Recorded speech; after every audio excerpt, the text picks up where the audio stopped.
एक घास प्रेमाचा खास तुमच्यासाठी. भोगी म्हटलं की तीच पारंपरिक भाजी आठवते ना, पण आज आपण त्याच पौष्टिक भाज्या वापरून बनवणार आहोत. पौष्टिक असे भोगी कटलेट. त्यासाठी इथे वालाचे दाणे, वाटाणे, हिरवे हरभरे, कोथिंबीर, कांदा पात, वालपापडी, घेवडा, बटाटा, कांदा, गाजर आणि टोमॅटो घ्यायचे.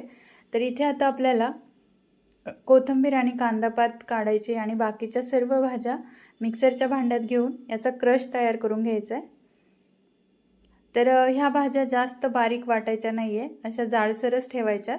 तर इथे तुम्ही बघू शकता अशा पद्धतीने क्रश तयार करून घ्यायचा आहे. तर आता इथे फोडणीसाठी तयारी करूया. तर कढईमध्ये 2 चमचे तेल घालायचे आणि तेल चांगलं तापलं की फोडणीचं साहित्य घालायचे. त्यामध्ये मोहरी, जिरे, हिंग घालायचे. नंतर यामध्ये आता कांदा घालून घ्यायचा आहे आणि कांदा छान असा परतून घ्यायचा आहे.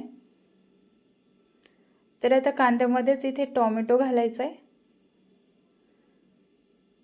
आणि परतून घ्यायचं आहे. तर आता इथे एक हिरवी मिरची बारीक चिरून घेतली, ती घालायची आणि छान अशी मिक्स करायची. नंतर 1 इंच आलं किसून घालायचे. तर आता इथे छान असं परतून झालं की क्रश केलेल्या भाज्या सर्व घालून घ्यायच्या आणि मिक्स करायचे.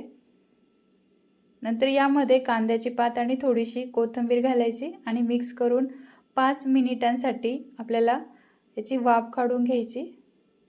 तर 5 मिनिटांनी झाकण काढायचे आणि मिक्स करून घ्यायचे. तर यामध्ये अगदी भाज्यांपुरतंच मीठ घालायचे आणि पुन्हा झाकण ठेवायचे. तर इथे आता मिक्स करून इथे भाजी आता तयार झाली. तर आता एका ताटामध्ये काढून घ्यायची आहे. तर यामध्ये आता आपल्याला किसलेलं गाजर घालायचं आहे, उकडून मॅश केलेला बटाटा घालायचा आहे, लाल तिखट, हळद पावडर, धने पावडर, चाट मसाला आणि चवीनुसार मीठ घालायचे आणि 4 चमचे इथे पोह्यांची पावडर घालायची, 3 चमचे तीळ घालायचे आणि इथे कोथिंबीर घालायची आणि अर्ध्या लिंबाचा रस घालून घ्यायचा आहे आणि छान असं मिक्स करायचं आहे. तर इथे आता आपल्याला पाणी वापरायचं नाही आहे त्याच साहित्यात आपल्याला छान असा घट्ट गोळा तयार करून घ्यायचा आहे.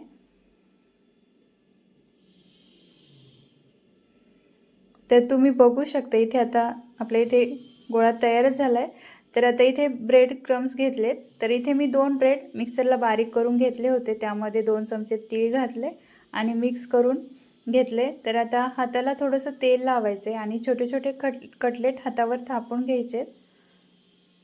तर अशा पद्धतीने इथे आपण कटलेट थापून घेऊया. नंतर ब्रेड क्रम्समध्ये घोळून घ्यायचे. तर अशाच पद्धतीने आपण सर्व कटलेट इथे तयार करून घेऊया. तर मुलं सर्व भाज्या खात नाही, म्हणून त्यांच्यासाठी हा कटलेटचा उत्तम पर्याय. तर ह्या भाज्या म्हणजे त्यांना कळणारच नाही नेमकी कटलेट कशाचे बनवलेत. तर अशा पद्धतीने आपण सर्व कटलेट इथे तयार करून घेऊ आणि ब्रेड क्रम्समध्ये घोळून घेऊया.